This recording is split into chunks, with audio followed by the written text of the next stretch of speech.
ನಮಸ್ಕಾರ ಸ್ನೇಹಿತರೆ, ನಮ್ಮ ಚಾನೆಲ್ಗೆ ಸ್ವಾಗತ.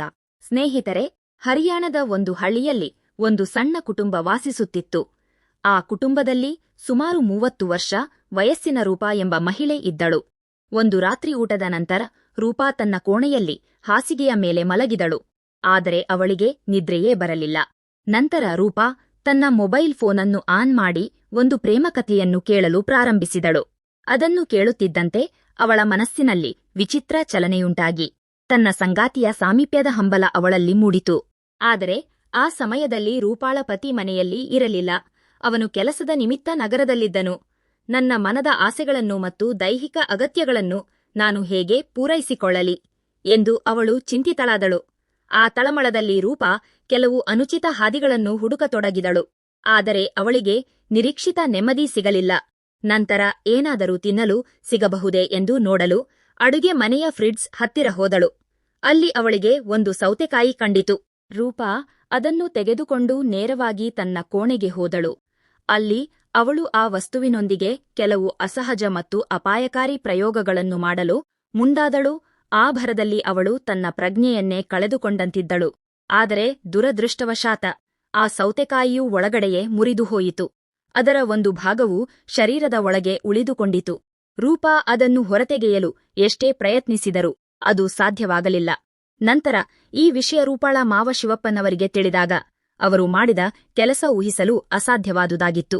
ಒಬ್ಬ ಮಾವ ತನ್ನ ಸೊಸೆಯ ವಿಷಯದಲ್ಲಿ ಹೇಗೆ ವರ್ತಿಸಿದ ಎನ್ನುವುದನ್ನು ತಿಳಿಯಲು ಈ ವಿಡಿಯೋವನ್ನು ಕೊನೆಯವರೆಗೂ ನೋಡಿ. ಇದು ಹರಿಯಾಣದ ಒಂದು ಹಳ್ಳಿಯಲ್ಲಿ ನಡೆದ ನೈಜ ಘಟನೆ ಎಂದು ಹೇಳಲಾಗುತ್ತದೆ. ಅಲ್ಲಿ ಶಿವಪ್ಪನವರ ಕುಟುಂಬ ಸುಖವಾಗಿತ್ತು. ಸೊಸೆ ರೂಪಾ ಸುಂದರ ಹಾಗೂ ಜವಾಬ್ದಾರಿಯುತ ಮಹಿಳೆಯಾಗಿದ್ದಳು. ಅವಳ ಪತಿ ಆಕಾಶ್ ದೆಹಲಿಯ ಖಾಸಗಿ ಕಂಪನಿಯಲ್ಲಿ ಕೆಲಸ ಮಾಡುತ್ತಿದ್ದನು. ಅವರಿಗೆ 6 ವರ್ಷದ ಒಬ್ಬ ಮಗಳಿದ್ದಳು. ಆಕಾಶ್ ತನ್ನ ಕುಟುಂಬಕ್ಕೆ ಎಲ್ಲಾ ಸೌಕರ್ಯಗಳನ್ನು ಒದಗಿಸಲು ಹಗಲಿರುಳು ದುಡಿಯುತ್ತಿದ್ದನು. ಶಿವಪ್ಪನವರಿಗೆ ಈಗ 60 ವರ್ಷ ವಯಸ್ಸು. ಪತ್ನಿಯ ಮರಣದ ನಂತರ ಅವರು ಒಂಟಿಯಾಗಿದ್ದರು. ಆದರೂ ತಮ್ಮ ಜವಾಬ್ದಾರಿಯನ್ನು ಅರಿತು ಸೊಸೆ ಮತ್ತು ಮೊಮ್ಮಗಳನ್ನು ಚೆನ್ನಾಗಿ ನೋಡಿಕೊಳ್ಳುತ್ತಿದ್ದರು. ಅವರಿಗೆ ಒಂದು ಕಬ್ಬಿನ ಜಮೀನು ಕೂಡ ಇತ್ತು. ಒಂದು ದಿನ ಆಕಾಶ್ ದೆಹಲಿಯಲ್ಲಿದ್ದಾಗ ರಾತ್ರಿ ಊಟ ಮುಗಿಸಿ ಎಲ್ಲರೂ ಮಲಗಲು ಹೋದರು. ರೂಪಾ ಪತಿಗೆ ಫೋನ್ ಮಾಡಿ ಮಾತನಾಡಿದಳು. ಆಕಾಶ್ ನಿದ್ರೆ ಬರುತ್ತದೆ ಎಂದು ಫೋನ್ ಇಟ್ಟ ನಂತರ ರೂಪಾ ಮೊಬೈಲ್ನಲ್ಲಿ ಕೆಲವು ಪ್ರಣಯ ದೃಶ್ಯಗಳನ್ನು ನೋಡತೊಡಗಿದಳು. ಆ ಕ್ಷಣದಲ್ಲಿ ಅವಳಿಗೆ ತನ್ನ ಪತಿಯ ಅವಶ್ಯಕತೆ ತೀವ್ರವಾಗಿತ್ತು. ಪತಿ ಹತ್ತಿರವಿಲ್ಲದ ಕಾರಣ ಅವಳು ಕೆಲವು ತಪ್ಪು ನಿರ್ಧಾರಗಳನ್ನು ತೆಗೆದುಕೊಂಡಳು. ಘಟನೆ ನಡೆದ ದಿನ ಸಂಜೆ ರೂಪಾ ತನ್ನ ಮಾವನಿಗೆ ಮನೆಯಲ್ಲಿ ತರಕಾರಿ ಖಾಲಿಯಾಗಿದೆ, ಮಾರುಕಟ್ಟೆಯಿಂದ ತಂದುಕೊಡಿ ಎಂದು ಹೇಳಿದ್ದಳು. ಶಿವಪ್ಪನವರು ಮಾರುಕಟ್ಟೆಗೆ ಹೋಗಿ ತರಕಾರಿಗಳ ಜೊತೆಗೆ ಸೌತೆಕಾಯಿಯನ್ನೂ ತಂದಿದ್ದರು. ನಾಳೆ ಸೌತೆಕಾಯಿ ಪಲ್ಯ ಮಾಡು, ನನಗೆ ಅದು ಬಹಳ ಇಷ್ಟ ಎಂದು ಸೊಸೆಗೆ ಹೇಳಿದ್ದರು. ರೂಪಾ ಅದನ್ನು ಫ್ರಿಡ್ಜ್ನಲ್ಲಿ ಇಟ್ಟಿದ್ದಳು. ಅಂದು ರಾತ್ರಿ ಎಲ್ಲರೂ ಮಲಗಿದ ಮೇಲೆ ರೂಪಾ ಮತ್ತೆ ಅದೇ ಕಾಮೋದ್ರೇಕಕ್ಕೆ ಒಳಗಾದಳು. ಅಡುಗೆ ಮನೆಗೆ ಹೋಗಿ ಸೌತೆಕಾಯಿಯನ್ನು ತಂದು ತನ್ನ ಏಕಾಂತದಲ್ಲಿ ಬಳಸತೊಡಗಿದಳು. ಆಗಲೇ ಆ ಅನಾಹುತ ನಡೆದಿದ್ದು. ಸೌತೆಕಾಯಿ ಒಳಗಡೆ ಮುರಿದು ಹೋಯಿತು. ಮರುದಿನ ಸಂಜೆಯವರೆಗೂ ಅವಳು ನೋವಿನಿಂದ ನರಳಿದಳು. ಯಾರಿಗೆ ಹೇಳಬೇಕೆಂದು ತಿಳಿಯದೆ ಕೊನೆಗೆ ತನ್ನ ಆಪ್ತ ಗೆಳತಿ ಪವಿತ್ರಾಳಿಗೆ ಫೋನ್ ಮಾಡಿ ವಿಷಯ ತಿಳಿಸಿದಳು. ಪವಿತ್ರ ಇದನ್ನು ಕೇಳಿ ದಂಗಾದಳು. ಇಷ್ಟು ತಡರಾತ್ರಿ ವೈದ್ಯರು ಸಿಗುವುದಿಲ್ಲ, ಬೆಳಗ್ಗೆ ಹೋಗೋಣ ಎಂದು ಸಮಾಧಾನಿಸಿದಳು. ಮರುದಿನ ರೂಪಾ ತನ್ನ ಮಾವನಿಗೆ ಸುಳ್ಳು ಹೇಳಿ ಆಸ್ಪತ್ರೆಗೆ ಹೋದಳು. ವೈದ್ಯರು ಆ ಭಾಗವನ್ನು ಶಸ್ತ್ರಚಿಕಿತ್ಸೆಯ ಮೂಲಕ ಹೊರತೆಗೆದು ಇನ್ನೊಂದು ದಿನ ತಡವಾಗಿದ್ದರೂ ಪ್ರಾಣಕ್ಕೆ ಅಪಾಯವಿತ್ತು ಎಂದು ಎಚ್ಚರಿಸಿದರು. ಆದರೆ ವಿಷಯ ಅಲ್ಲಿಗೆ ಮುಗಿಯಲಿಲ್ಲ. ಗೆಳತಿ ಪವಿತ್ರ ಈ ವಿಷಯವನ್ನು ತನ್ನ ಪತಿಯ ಹತ್ತಿರ ಹಂಚಿಕೊಂಡಳು. ಪವಿತ್ರಾಳ ಪತಿ ಆಘಾತಕ್ಕೊಳಗಾಗಿ ಕೂಡಲೇ ಶಿವಪ್ಪನವರ ಬಳಿ ಹೋಗಿ ನಿಮ್ಮ ಮಗನನ್ನು ತಕ್ಷಣ ಊರಿಗೆ ಕರೆಸಿ ಎಂದು ಒತ್ತಾಯಿಸಿದನು. ಶಿವಪ್ಪನವರು ಕಾರಣ ಕೇಳಿದಾಗ ನೆರೆಮನೆಯವನು ಸೊಸೆ ಆಸ್ಪತ್ರೆಗೆ ಹೋದ ನಿಜವಾದ ಕಾರಣವನ್ನು ಗುಟ್ಟಾಗಿ ತಿಳಿಸಿದನು. ಇದನ್ನು ಕೇಳಿದ ಶಿವಪ್ಪನವರ ಮನಸ್ಸು ಅಸ್ಥಿರವಾಯಿತು.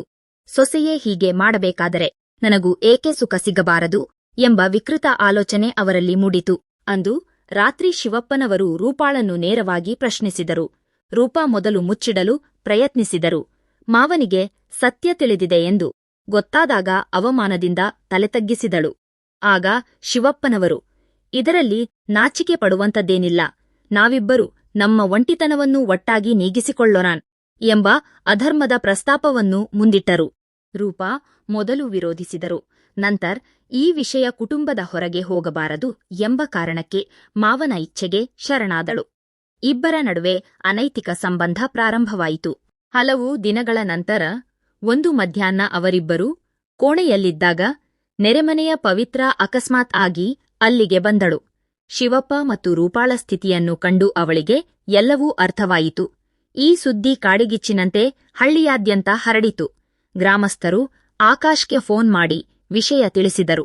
ಆಕಾಶ್ ಕೂಡಲೇ ಮನೆಗೆ ಬಂದು ವಿಚಾರಿಸಿದಾಗ ಸತ್ಯ ಬಯಲಾಯಿತು. ಕೋಪಗೊಂಡ ಆಕಾಶ್ ಸೀಮಾಳನ್ನು ಶಿಕ್ಷಿಸಲು ಮುಂದಾದಾಗ ಅವಳು ಅಳುತ್ತಾ, ನನ್ನ ಒಂಟಿತನ ಮತ್ತು ಅಗತ್ಯಗಳನ್ನು ನೀನು ಅರ್ಥ ಮಾಡಿಕೊಳ್ಳಲಿಲ್ಲ ಎಂದು ದೂರಿದಳು. ಆಕಾಶ್ ಕ್ಷಣಕಾಲ ಯೋಚಿಸಿದನು. ತನ್ನ ತಪ್ಪೂ ಇದೆ ಎಂದು ಭಾವಿಸಿ ತಂದೆಯನ್ನು ಅಲ್ಲೇ ಬಿಟ್ಟು ಹೆಂಡತಿ ಮತ್ತು ಮಗಳನ್ನು ಕರೆದುಕೊಂಡು ನಗರಕ್ಕೆ ಹೋದನು. ಅಲ್ಲಿ ಹೊಸ ಜೀವನ ಆರಂಭಿಸಿದನು. ಆದರೆ ಹಳ್ಳಿಯಲ್ಲಿ ಒಬ್ಬಂಟಿಯಾದ ಶಿವಪ್ಪನವರು ಅವಮಾನ ಮತ್ತು ಪಶ್ಚಾತ್ತಾಪದಿಂದ ಕೃಶರಾದರು. 3 ತಿಂಗಳಲ್ಲೇ ಅವರ ಆರೋಗ್ಯ ಹದಗೆಟ್ಟಿತು. ಮಗ ಆಕಾಶ್ ಮರಳಿ ಬರುವಷ್ಟರಲ್ಲಿ ಶಿವಪ್ಪನವರು ಪ್ರಾಣ ಬಿಟ್ಟಿದ್ದರು. ಸ್ನೇಹಿತರೆ, ಆಕಾಶ್ ಇಂದು ತನ್ನ ತಂದೆಯ ಫೋಟೋ ನೋಡಿ ಕಣ್ಣೀರು ಹಾಕುತ್ತಿದ್ದಾನೆ. ಅವರು ತಪ್ಪು ಮಾಡಿರಬಹುದು, ಆದರೆ ನಾನು ಅವರನ್ನು ಒಬ್ಬಂಟಿಯಾಗಿ ಬಿಡಬಾರದಿತ್ತು ಎಂದು ಹಳಹಳಿಸುತ್ತಿದ್ದಾನೆ. ಈ ಕಥೆಯ ಉದ್ದೇಶ ಯಾರನ್ನೂ ಅವಮಾನಿಸುವುದಲ್ಲ, ಬದಲಾಗಿ ಸಂಬಂಧಗಳಿಗೆ ಸಮಯ ನೀಡಿ ಮತ್ತು ಪರಸ್ಪರರ ಭಾವನೆಗಳನ್ನು ಗೌರವಿಸಿ ಎಂದು ಜಾಗೃತಿ ಮೂಡಿಸುವುದು ಮಾತ್ರ. ಈ ಕಥೆ ನಿಮಗೆ ಇಷ್ಟವಾಗಿದ್ದರೆ ಲೈಕ್ ಮಾಡಿ, ಶೇರ್ ಮಾಡಿ ಮತ್ತು ಸಬ್ಸ್ಕ್ರೈಬ್ ಮಾಡಿ. ಧನ್ಯವಾದಗಳು.